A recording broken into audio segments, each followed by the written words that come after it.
laba qarax oo waaweyn ayaa ka dhacay degmada Maxaas ee gobolka Hiiraan. Qaraxyadan ayaana lala beegsaday guriga uu ka degan yahay degmada Maxaas xildhibaan Jacfar oo ka mid ah mudanayaasha baarlamaanka dowladda federaalka Soomaaliya iyo waliba hoyga Cali Jeyte oo ka deganaa degmada Maxaas ee gobolka Hiiraan.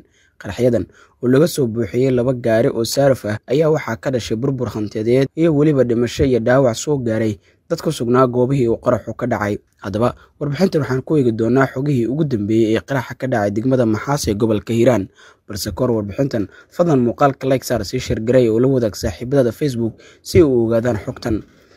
qaraxyo aad u xooggan ayaa ka dhacay degmada Maxaas ee gobolka Hiiraan. qaraxyadan oo loo soo adeegsaday laba gaari oo saaraf ah ayaa lagu qarxiyay iridda hore ee guri uu deganaa xildhibaan Jacfar iyo waliba Cali Jeyte Cusmaan gudoomiyaha gobolka Hiiraan. labada guri ee qarax lala eegtay waxaa ku sugnaa ciidamo ka tirsan kuwa dowladda iyo waliba ciidamo dadka deegaanka ah kuwaas oo qayb ka ahaa dib u xiraynta gobolka Hiiraan. ciidamada dowladda iyo kuwa dadka deegaanka ayay guryahan u ahaayeen saldhig.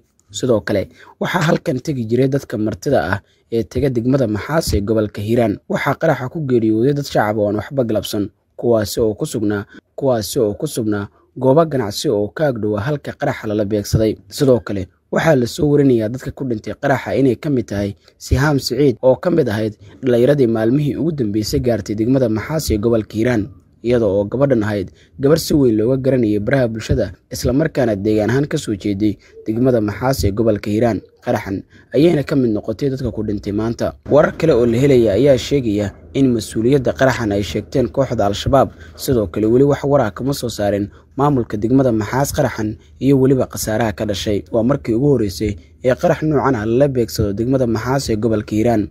Maxaas waa magaalo weyn isla markaana muddo sanadaha ay ka talinayeen kooxda Al-Shabaab walow markii dambe ay la wareegeen ciidamada dowladda iyo kuwa dib u xiraynta gobolka Hiiraan.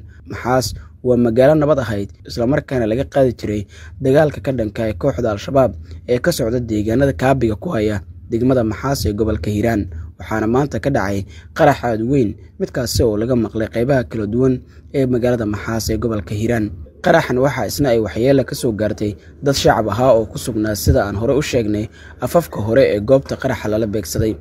sidoo kale qaraxan waxaa ka dhashay burbur hantiyadeed mid nafeed iyo waliba dhaawac soo gaaray dad ku sugnaa goobaha qaraxu ka dhacay.